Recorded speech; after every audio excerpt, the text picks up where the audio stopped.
Hello everyone, this is Hakaym and welcome back to another episode of Funday Sunday. And this is going to be kind of a unique video. This is actually going to be a clan battle my clan had against OPG2. They are playing on Mountain Range, and this video is going to be a little bit different from my normal videos. This is actually going to be a compile of 3 different videos from 3 different perspectives. So starting off, we're going to be watching our good clan leader Pizza in his Des Moines as the battle begins. And normally Pizza is generally a good destroyer captain, but in this instance he's going to be taking out the Des Moines. Our clan has decided to switch things up a bit, using 1 destroyer instead of 2, like we have been doing. And I don't really want to spoil all our strategy, so I'm going to try to keep that strategy down to a minimum. So starting off, Mountain Range is going to be kind of a unique instance. A major key point is going to be C, just due to the fact that it is in the middle of the battle. A and B are both on the north and south side, retrospectively, meaning that they are a little bit easier to capture than C is. C is generally going to be the most difficult, and generally what you will expect the destroyers will be trying to do. Now, generally what will happen is the cruisers will try to offer support at sea. They will try to offer it by supporting it towards staying near these islands and offering any crossfire they can basically hit any destroyer that attempts to cap. Now, C is very forgiving for any clan that decides to push up from the south, really due to the fact of that very small island kind of in the middle of sea. That island's fairly big enough that it does allow any member to actually start capping without being seen, or better yet, not being able to get hit very quickly. So we do have at least 3 of our cruisers pushing towards sea, and the rest of our group is pushing out west. Now let's actually take a look at our wonderful captain Ski and his gearing, as he is attempting to push a little bit further out west and south. Now he has come around the island and he is running RDF, and there is someone in that cap zone, and so he's going to try to drop a preemptive torp towards the sea cap. Now, there is quite a few different metas for Clan Wars. There are metas where you only have 2 destroyers, or 1 destroyer, or no destroyers. We've seen clans go no destroyers, and the benefit of a destroyer is spotting and torpedoes, and generally getting good torpedo hits is somewhat difficult, because it really comes down to the fact that people are more aware, and you're going to be experiencing members working together and offering different hydro and radar, and radar is a really major pain right now for any destroyers. So generally most higher clans will not always run a destroyer, and that can be beneficial just due to the fact that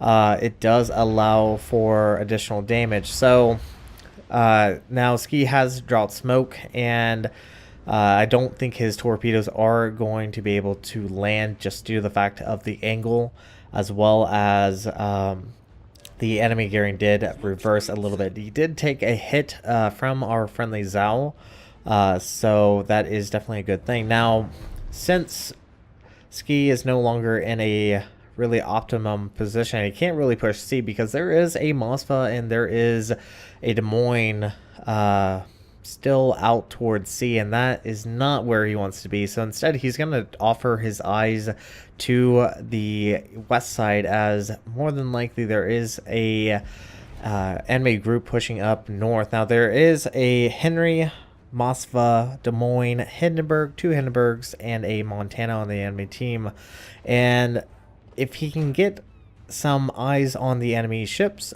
we do have a friendly Moskva that is holding C, holding that corner of that island, and he is going to try to offer his assistance whenever possible. So finally do spot the enemy Hindenburg. It does look like he has opened up, but that's actually not the closest ship. The enemy Henry is finally spotted, and the enemy Henry And you'll see this even with the Zhao. Now, what their job is going to be providing long-range fire support.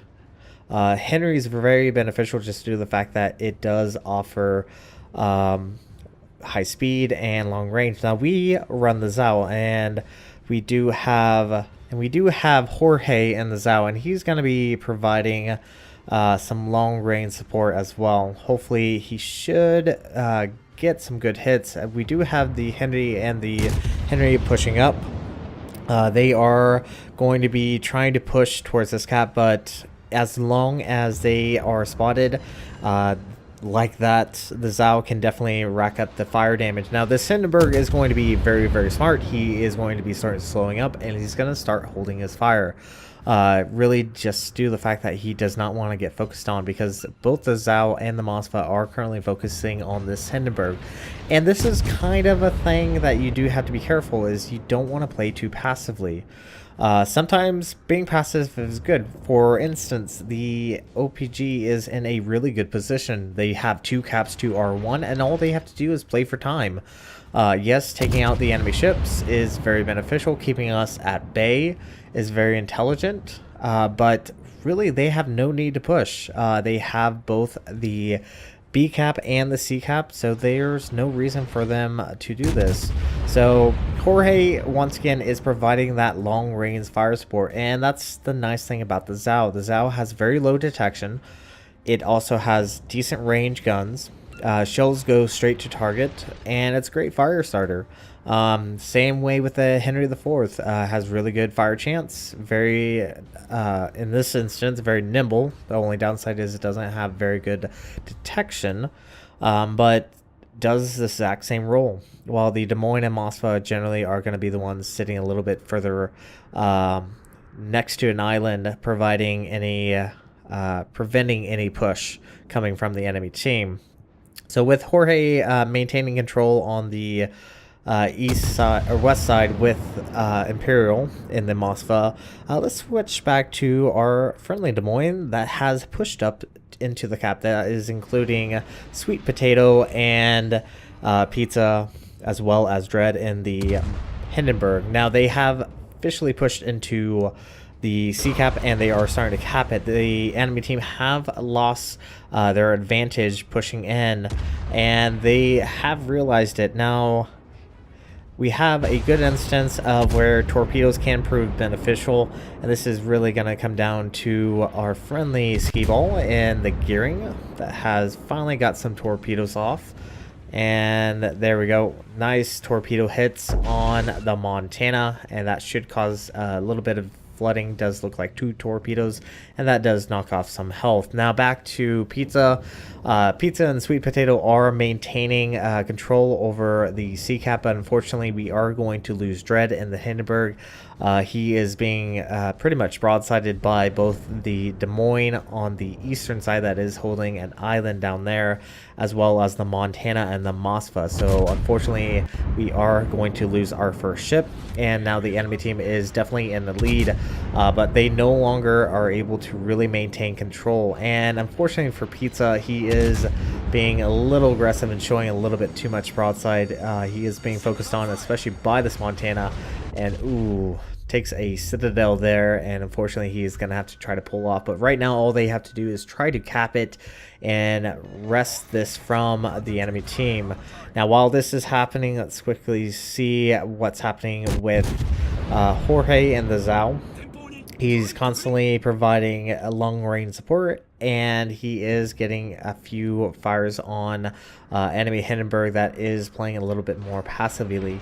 Now the enemy team once again did have an advantage. They did have 2 caps, but at this time this is where they need to do something. They have just lost the C cap, and there is still plenty of time for us to actually start pulling ahead. And this is almost the time they really need to start either pushing one side or another, especially probably towards the B cap, because there's actually fewer ships at the northern cap than it is further south. So Jorge's doing a really good job providing constant fire is going to try to focus on this Montana. Let's see what Ski is up to in his gearing.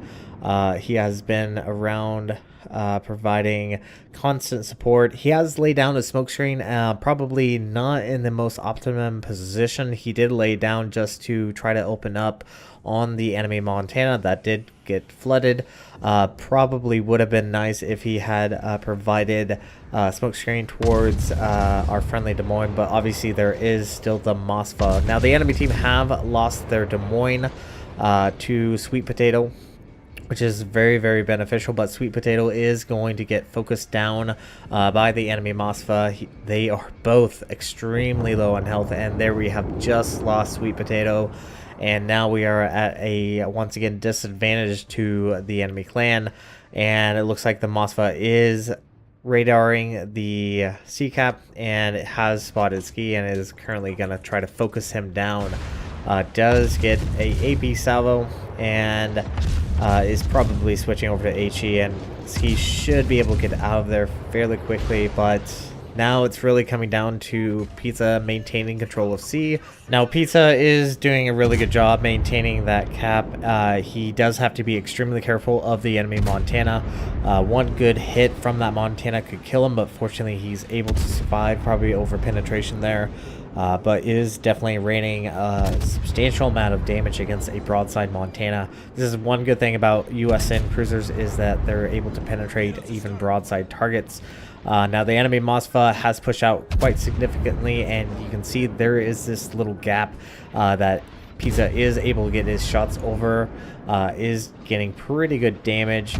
Unfortunately, no citadels, but otherwise still pretty good. Now, Ski is starting to push in. He is offering support with both maintaining sight on that enemy Mosfa. Did eventually disappear, but not before some shots are coming in from the friendly Montana. Does take out the enemy Mosfa, and now, for instance, our team is now even with the enemy team, and we are starting to actually start racking up points. This game is starting to turn around. We are maintaining the C-Cap, and there is still a pesky gearing still around, and it looks like he probably opened up, and now he's within decent range of Ski, but no game says nope. And unfortunately, Ski does take the kill, and that is definitely a huge bonus for us. That is now no destroyers on the enemy team, and over here, Jorge is now trying to maintain a push from the enemy team as they are trying to get towards the A-Cap to wrest it from us. We do have to maintain control because we are very close to winning at this instance. Ooh, that Henry took a big old hit from the Mosfa. Now, our Montana no game has pushed down quite a bit, and he's actually in a really good position.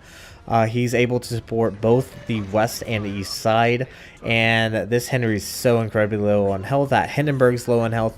Almost everyone on the enemy team is low on health, and if they are gonna try anything, well, it's a little bit too late. They took too long to actually start pushing in, and now we are going to win this battle due to points.